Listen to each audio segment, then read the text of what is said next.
Prej gremo pa seveda še pogledat v Savlje. Gremo v Savlje. V bistvu v četrtno skupnost Posavje. Posavje, joj. Ne Savlje, ja. Zakaj se ne Kjer bo Tina Vesna Posavje. govorila z Amirjem Crnojevičem, ki nam bo predstavil Dan sosedov, ki ga imajo tam v soboto 12. septembra, to soboto.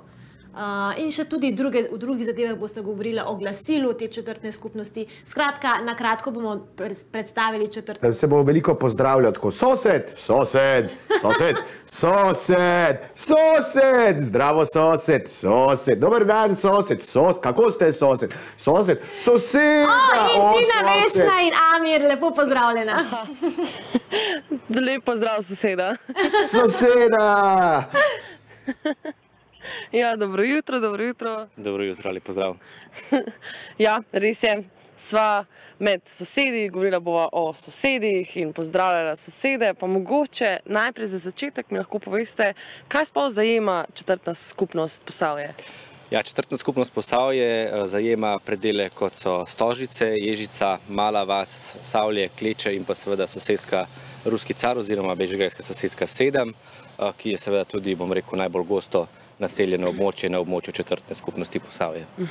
In zdaj prihaja Dan sosedov. Odkot pa ta ideja o dnevu sosedov? Tako je. Sam sem pred 6 leti prevzel vodenje četrtne skupnosti in kot eden od predlogov, kaj si ljudje želijo, je ravno to povezovanje s sosedi. In seveda, ko smo z ekipo razmišljali, kako bi šli tej pobudi nasproti, smo se odločili, da organiziramo eden največji dogodek v četrtni skupnosti, to je Dan sosedov, ki seveda povezuje vse generacije, namenjen je vsem generacijam in seveda tudi program sam zastavljen tako, da se za vsakega nekaj najde. Pa mogoče lahko malce več govori o tem, kakšen program bo? Lahko, seveda.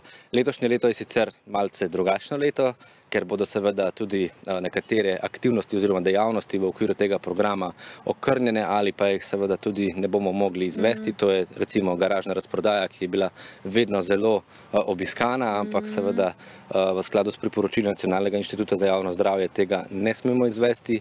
Bomo pa izvedli predstavitev številnih organizacij, ki so na našem območju zelo aktivna. Potem bomo predstavili tudi Evropsko prestolnico kulture oziroma pridobitev naziva Evropske prestolnice kulture. Ljubljana vemo, da kandidira in seveda bomo temu posvetili malce več pozornosti. Potem imamo tudi cirkuško predstavo Klovn Fuba in pa seveda, bom rekel, glavno dejanje ali pa najbolj pomembna točka, to je koncert Mance Špik. Mance Špik bo prišel. Pa lahko pridejo tudi ljudje iz drugih mest, tudi njih vabite? Absolutno. Vsi so vabljeni, vsi Ljubljančani, tudi izven Ljubljane, kdorkoli pač želi spoznati našo sosesko, morda tudi na ta način pridobi neke nove informacije, kakšno je življenje v četrtni skupnosti Posavje, je lepo vabljen. Dejstvo pa je, da je število mest omejeno, to je 250. Kot sem že dejal, bo poseben režim gibanja, 2 vstopni točki, 1 izstopna točka, kjer bodo seveda tudi šteli število obiskovalcev in ko bo pač številka 250, bomo žal morali omejiti vstop. Ja, se potem pa nekdo gre ven, pa verjetno lahko kdo notri pride. Kako pomembno pa se vam zdi, da se povezujejo ljudje med sabo? Ja, to je, se mi zdi, moje osebno mnenje, da je ena izmed najbolj pomembnih stvari, ne samo na podeželju, ampak tudi v mestih, ko smo ljudje mogoče malce bolj odtujeni, ko recimo žal ne poznamo niti svojega soseda in so tovrstni programi oziroma tovrstni dogodki zelo pomembni, da se ljudje med sabo spoznajo, da spoznajo svojega soseda, da spregovorijo kakšno besedo ali dve in navežejo stike oziroma potem tudi kakšna prijateljstva. Ja, sigurno. Rekli ste pa, da že 7. leto to počnete, ne? 6. leto, ja. 6. Kakšen je pa občutek, ko že 6 let to počnete?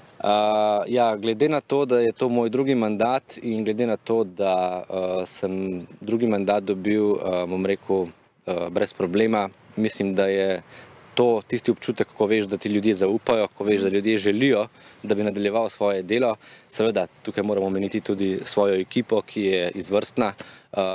eden sam seveda tega ne more voditi, tako da sem hvaležen tudi za to, da imam okoli sebe ljudi, ki so pripravljeni priskočiti na pomoč, ki so pripravljeni nameniti nekaj prostovoljskega dela v skupnosti.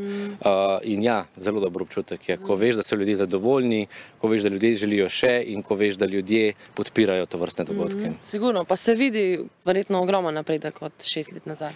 Ja, zdaj, če primerjam, seveda moja predhodnica se je zelo trudila, ampak v enem mandatu težko narediš velike premike. 4 leta je vseeno nekaj časa, ko pač moraš spoznati, kako deluje mestna uprava, kako vse skupaj deluje.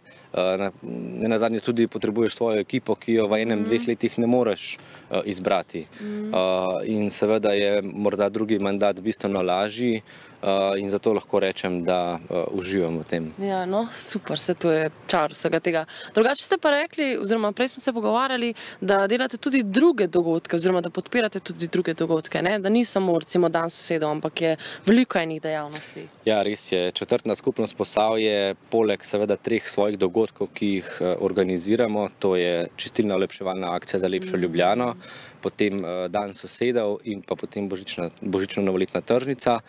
Podpiramo še številne druge aktivnosti, dejavnosti, programe, projekte. V letošnjem letu smo podprli 18 projektov, ki jih izvajajo potem nevladne organizacije oziroma tudi javni zavodi z našega območja. In seveda se potem ti dogodki odvijajo tudi v prostorih četrtne skupnosti. Vsak dan, torej od ponedeljka do nedelje, se v prostorih četrtne skupnosti odvijajo različne aktivnosti, od telovadbe, joge, plesa, do delavnic, potopisnih predavanj, medgeneracijskih četrtkov. Skratka, res veliko enih dogodkov. Ja, saj sem vas ravno želela vprašati malce več o medgeneracijskem četrtku. Koliko ljudi se, niti ne koliko ljudi se udeležuje, ampak kakšni ljudje, res od najmlajših do najstarejših, kako potem to poteka? Ja, medgeneracijski četrtki so v domeni humanitarnega društva Nikoli sam, ki izvaja program Čaj ob 5.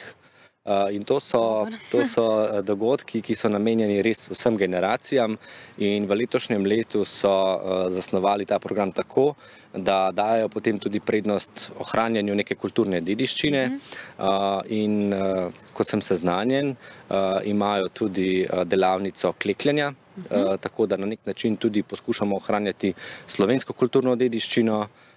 In kot sem seznanjen strani predsednika, so ti dogodki oziroma ti delavnice zelo dobro obiskane tudi strani mlajših. No, super, da se potem povezujejo in učijo in da gre to naprej, da ne zamrejo naše slovenske stvari.